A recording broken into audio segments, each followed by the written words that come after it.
In the Middle Ages, craftsmen had no access to pre-documented wisdom. There were no books that serve as guidance to gain prowess over one's craft. Apprentices had to learn the hard way by observing and imitating the master himself. This is the power of mirror neurons, an innate cognitive ability that enables us to master any skill just by watching someone else in action and mimicking his moves. Today, however, we're so privileged old masters have documented their knowledge for us. Although we still have to practice, it's so much easier with all the information at hand. Why should you care about mastery anyway? Great question.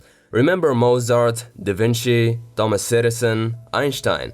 All of them, if they didn't reach mastery, they wouldn't have been able to devise their brilliant inventions. Yes, you can be creative and think up novel patterns without mastery, but the most splendid novelties in history have been devised only by masters. Mastery is the highest level of intelligence one could acquire. The first requirement for mastery is a visceral inclination toward your craft. You have to love what you do. Every skill is tedious to hone, but there has to be at least something you really enjoy about the process. You know, few of us have already chosen a craft since childhood, but most people are clueless about their passion. If you fall into this category, experiment with different hobbies, skills, then choose the one you love the most. Once you've found your passion, you are ready to enter the apprenticeship phase. In my childhood, I had an uncanny inclination for rock music. I would buy concerts on CDs and watch my role models playing at an insane speed. As I beheld their prowess with awe, I thought I could play effortlessly like they did, so I bought my first guitar and endeavored to mimic. Yet I grew increasingly confused as to why I was unable to play at their pace. My hands were slow, I was hitting many wrong notes. Soon I've discerned my problem. It was nothing but lack of deep observation. I would watch some moves executed for a few seconds, then rush to try them out hastily, which is a surefire way to perform them wrongly. You not only have to watch your role model playing, but concentrate on every single detail. Literally dissect their moves into small patterns, practice each chunk individually, then figure out how each part cohere with one another. When you listen to masters like Mozart, to you, his skill seems astonishing, but to him, that level of playing is the norm. To grasp how he did it, you have to rigorously analyze every single part of the song. In this first stage of apprenticeship, forget about practicing. Cultivate deep observation.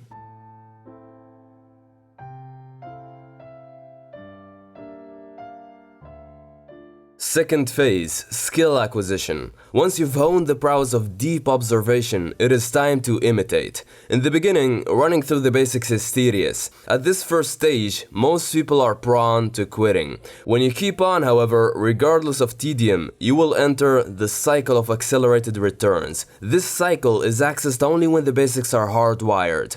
They become effortless to execute, allowing you to practice more intricate moves. You can now tap into a state of deep focus. Practicing grows less tedious by triumphing over new challenges, thereby driving the mere apprentice into an upward spiral toward mastery. This is where mentorship comes into play. Now, an actual first-rate mentor is superfluous. Today, thousands of masters made their wisdom easily accessible on the web. Absorb all courses, books, and secrets related to your field. Also, it's vital to seek out more than one source of knowledge. Learn from many styles. Complacency is your foe. Without a mentor, you're basically a self-directed apprentice. You are to take care of yourself. If you suck, admit it. There's no point in mindless self-deception. The ones who make massive progress are those who constantly look for their flaws and work day in, day out to fill in the gaps. We yearn to do things perfect from the start. If not, we think it isn't worth the hassle. Subvert your egotism. Concede that you are an actual beginner. Revert back to an attitude of humble inferiority, where learning more is your highest aim, not approval or fame. Also, don't get lost absorbing too much theory. The purpose behind observation is to grasp what not to do and then develop a practice routine based on neutralizing your own weaknesses. We misconceive often that a guy blabbering behind a video knows more about our flaws than we do. A crucial element in your apprenticeship phase is to trust in the process. Understand you'll face a check full of setbacks, doubt, and resistance. The only way through is to remain faithful that if you keep on, if you do it long enough, one way or the other, results will blossom.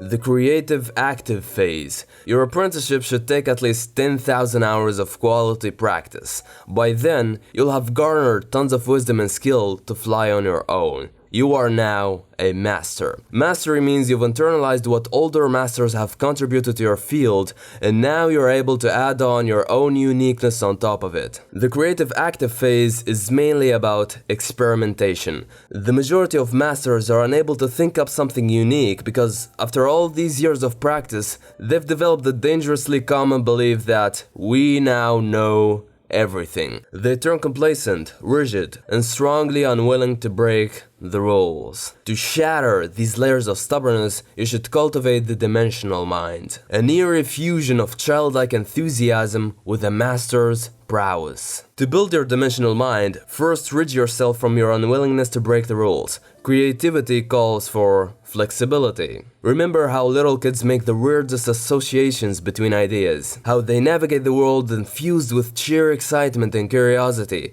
intrigued by their odd reflection in the mirror or by the simplest things like, "Dad, why does the wind blow?" Tap into that childlike spirit, resummon your curiosity, unshackle yourself from complacency. By reconnecting with that boyish eagerness to explore and mixing it up with the prowess of a well-versed master, you create what Robert Greene calls the dimensional mind. With this earnest expertise and keen tolerance to experiment, you can easily connect the dots between garnered ideas and novel patterns, molding the material into a marvelous masterpiece.